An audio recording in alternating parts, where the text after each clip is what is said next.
Hello the students, welcome back to organize knowledge channel. और आज की जो वीडियो है उसमें डिस्कस करेंगे worksheet number 95 for class 9th, subject science है। और ये वर्कशीट आपके लिए 22 फरवरी 2022 के लिए शेड्यूल की गई है। आज की जो वर्कशीट है स्टूडेंट्स, उसमें हम ग्रेविटेशन जो चैप्टर है उसी के रिवीजन को कंटिन्यू करते हुए आगे पढ़ेंगे।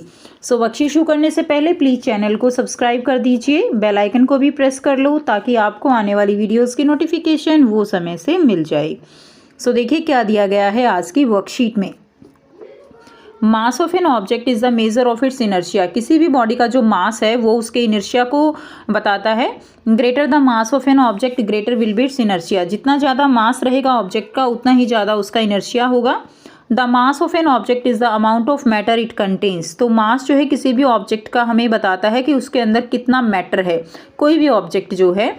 Whereas the weight of an object at a place is the force with which the celestial body attract that object। और अगर हम वेट की बात करें तो वेट जो है किसी भी ऑब्जेक्ट के ऊपर क्या है, एक फोर्स है।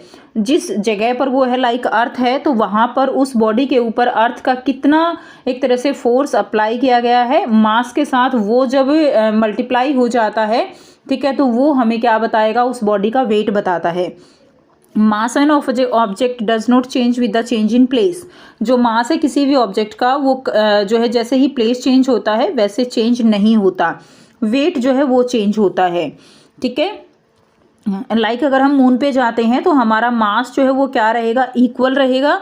लेकिन अगर हम वेट की बात करें तो हमारा वेट जो है वो डिफर कर जाएगा। Now next is wait of an object on moon. अब हम बात करेंगे कि मून पर जो है वेट, ऑब्जेक्ट का वेट कैसे होगा, कितना होगा as compare to the earth. दोनों का हम यहाँ पर कंपैरिजन पढ़ेंगे। Let the mass of an object be M. Object का मास कितना है, एम है। And weight of the object on moon will be W M. ठीक है, डब्ल्यू एम हमने जो है वेट मान लिया। Wait of the object on moon हमने मान लिया डब्ल्यू एम। और let the weight mass of the Let the mass of the moon will be mm and its rm is the radius. From universal law of gravitation, weight of an object on moon। तो ये हमने लिख लिया, ये बेटा expression हम पहले भी कर चुकी हैं। So g mm into m upon r square by m, r square m। Let the weight, ये m क्या है, ये मून के लिए है।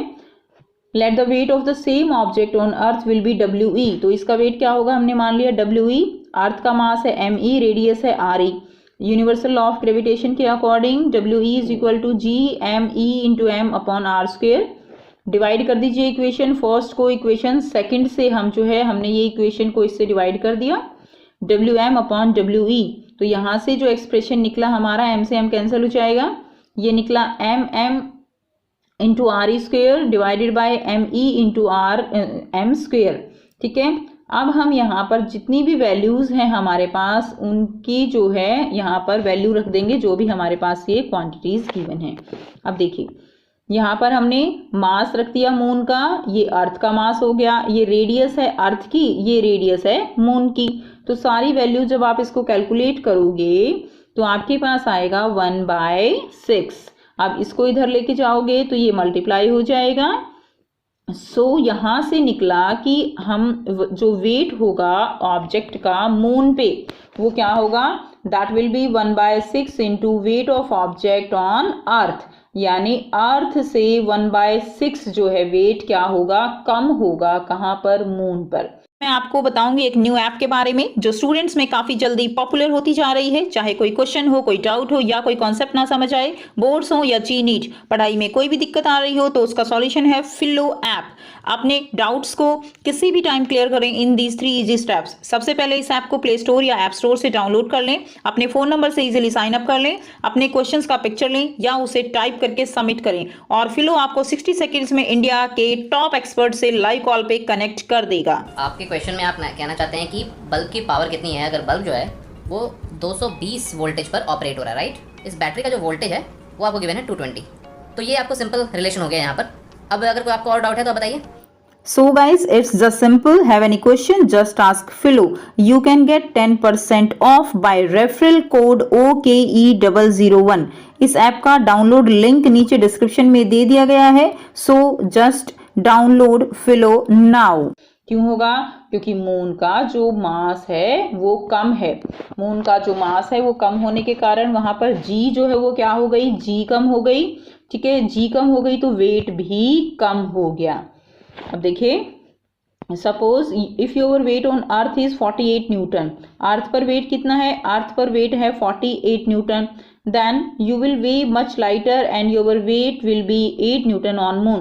तो मून पे तो आपका वेट कितना होगा? मून पे वेट देखिए 48, अर्थ पर है तो इसको 1/6 से आप कर दीजिए, तो 6 8 जा, तो आपका मून पर वेट हो जाएगा 8 न्यूटन। अब यहाँ पर कुछ पॉइंट्स दिए गए हैं which are very important for you. The force of attraction of the earth on an object is known as the weight of the object. So force of attraction जो अर्थ का है किसी भी ऑब्जेक्ट के ऊपर, वो क्या है? That is the weight. W is equal to m into G. m body का मास है तो g जो है ग्रेविटेशनल फोर्स है। ठीक है, नेक्स्ट देखिए, weight is the force acting downward, it has both magnitude as well as direction. So weight क्या है? वेट जो है एक फोर्स है जो कि नीचे की तरफ लग रहा है, क्योंकि अर्थ चीजों को नीचे की तरफ अट्रैक्ट कर रही है। अब इसका मैग्नीट्यूड भी होगा और डायरेक्शन भी होगी, बिल्कुल होगी, नीचे की तरफ इसकी डायरेक्शन होगी। नेक्स्ट देखिए, the weight of an object on any celestial body changes due to the gravitational force of that celestial body acting upon it. यानी किसी भी ऑब्जेक्ट का वेट जो है वो किसके ऊपर डिपेंड करता है? वो डिपेंड करता है किसी भी की प्लैनेट जो है कहाँ पर है, ऑब्जेक्ट कहाँ पर है। ठीक है, कौन से प्लैनेट पे है, तो ये डिपेंड करता है कि जो सेलेस्टियल बॉडी है उसका ग्रेविटी क्या है, वो कितने फोर्स से चीज़ों को अपनी तरफ खींचता है, उसके ऊपर डिपेंड करता है W। ये मैं पहले भी आपको बता चुकी बेटा। While its mass does not change, जबकि मास जो है वो चेंज नहीं होता। Therefore, weight of an object on moon will be equal to the gravitational force of the moon acting on the object। तो कोई भी जो ऑब्जेक्ट है उसका जो वेट है वो वहाँ के G पर डिपेंड करेगा। यानी अगर m इंटू जी है ना, अगर मून पर G कम है तो वेट जो है वो क्या हो जाएगा? कम हो जाएगा। अगर किसी प्लेनेट पर वेट जो G है वो ज़्यादा है तो उसका वेट भी ज़्यादा हो जाएगा। Mass of the moon is less. Mass क्या है मून का? मून का मास लेस है then the earth, so it will exert lesser gravitational force and hence your weight will be the lesser at moon then on earth. अब mass कम है moon का तो इसका ग्रेविटेशनल फोर्स भी कम होगा और वेट भी जो है अर्थ के कंपैरेटिवली मून पर कम हो जाएगा। Unit of mass is kilogram and unit of weight is same as force, that is newton. अब देखिए, यूनिट ऑफ मास क्या है? किलोग्राम है।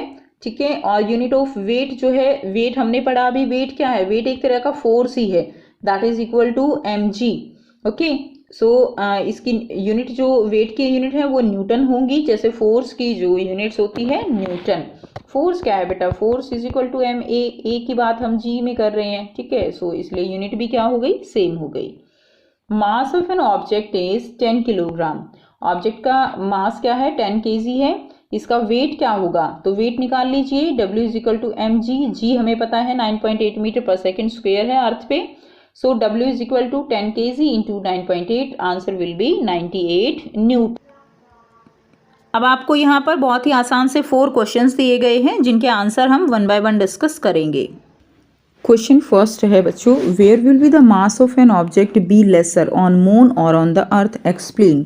तो आपको यहाँ पर बताना है कि किसी भी ऑब्जेक्ट का मास जो है वो मून पर कम होगा या अर्थ पर। तो यहाँ पर मास पूछा गया, अगर वेट पूछा गया होता तो यहाँ पर क्या होता कि मून पर वेट कम होता और अर्थ पर वेट ज़्यादा होता है, क्योंकि अर्थ की ग्रेविटी ज़्यादा होती है। अगर ग्रेविटी ज़्यादा है तो वेट भी क्या होगा? ज़्यादा होगा। ठीक है, लेकिन यहाँ पे ध्यान दीजिएगा, आपसे मास पूछा गया है, जबकि मास जो है वो किसी भी ऑब्जेक्ट का कहीं पर भी चेंज ही नहीं होता। ठीक है, so the mass of an object will be equal on the moon and earth because mass does not depend on gravity. Mass जो है वो ग्रेविटी पे डिपेंड ही नहीं करता, इसीलिए दोनों जगह मास जो है वो सेम रहेगा। क्लियर? यदि हम मून पे चले जाएं या हम अर्थ पे रहें, अगर हम अपने मास की बात करेंगे तो दोनों जगह वो सेम रहता है। नेक्स्ट देखिए, सेकेंड क्वेश्चन है derive a mathematical expression to find the weight of an object on the moon in comparison with that on the earth. तो आपको कंप्लीट डेरिवेशन देनी है विद मैथमेटिकल एक्सप्रेशन, ठीक है, कि किस तरह से जो वेट है मून और अर्थ में के ऊपर हम जो वेट है उसका कंपैरिजन कर सकते हैं। सो यहाँ से आप इसका आंसर कर देंगे wait of an object on moon, ठीक है। तो कंपैरिजन हमें करना है। सो यहाँ से आप इसको कंप्लीट करेंगे जो हमने अभी वर्कशीट में समझा कि किस तरह से ये हो गया वेट ऑफ मून, ठीक है। मून पे जितना वेट होगा उसके बाद ये वाला एक्सप्रेशन हो जाएगा वेट ऑन अर्थ, और दोनों को हम क्या करेंगे, इक्वेशन 1 और 2 को हम यहाँ पे डिवाइड कर देंगे, और जब हम इसमें जो भी वैल्यूज़ हैं ऑल वैल्यूज़ जब हम पुट करेंगे तो हमारे पास जो है ये जो एक्सप्रेशन है ये वाला यहाँ तक करेंगे। Weight of object on moon, moon पे किसी भी बॉडी का जो वेट रहेगा वो 1/6 of weight of object on earth रहेगा, यानी अर्थ पे 6 गुना ज़्यादा रहेगा वेट मून के कंपैरिजन में। क्लियर है? तो यहाँ तक ये एक्सप्रेशन आपका क्वेश्चन नंबर 2 का आंसर हो जाएगा। क्वेश्चन नंबर 3 है on what factor does the weight of an object depends planet, ठीक है। So the weight of any object depends on the mass of the planet and the gravitational force exerted by it, कि planet का कितना मास है और जितना ज़्यादा मास होगा उतना ही वो ग्रेविटेशनल फोर्स एक्सर्ट करेगा, तो उस चीज़ के ऊपर डिपेंड करता है। नंबर 4 है the weight of a person on moon is 20 newton. तो वेट जो है पर्सन का मून पे 20 न्यूटन है। What will be his weight on earth, earth पे उसका वेट जो है वो कितना रहेगा, ठीक है। तो ये हमें निकालना है। तो वेट ऑन मून है 20, फॉर्मूला हमने अभी वर्कशीट में पढ़ा, weight on moon is equal to 1/6 into weight on earth, यानी मून के ऊपर 1/6 जो है अर्थ पे जितना वेट होगा उसका 1/6 होता है। तो 1/6 इंटू वेट ऑन अर्थ, तो यहाँ पे 20 इंटू 6 हो जाएगा, 6 उधर जाके मल्टीप्लाई हो जाएगा एंड ये कितना आ जाएगा, ये 120 न्यूटन जो है हमारा आंसर हो जाएगा। सो ये थी आपकी आज की साइंस की वर्कशीट। आई होप सभी बच्चों को ये क्लियर है। तो ये आपकी रिवीजन वर्कशीट है जो आपको रिकॉल करनी है और जो आपने डिटेल में पढ़ा है उसको आपको लिंक करके अच्छे से समझना है, ठीक है। और ज़्यादा से ज़्यादा फिर शॉर्ट नोट्स की आपको प्रैक्टिस करनी है ताकि आप रिवीजन जब करो, जब आपके एग्जाम हो तो बहुत अच्छे से आप कम समय में ज़्यादा चीज़ें कवर कर सको। So thanks for watching students, मिलते हैं नेक्स्ट वीडियो में नेक्स्ट वर्कशीट के साथ। Take care, have a nice day.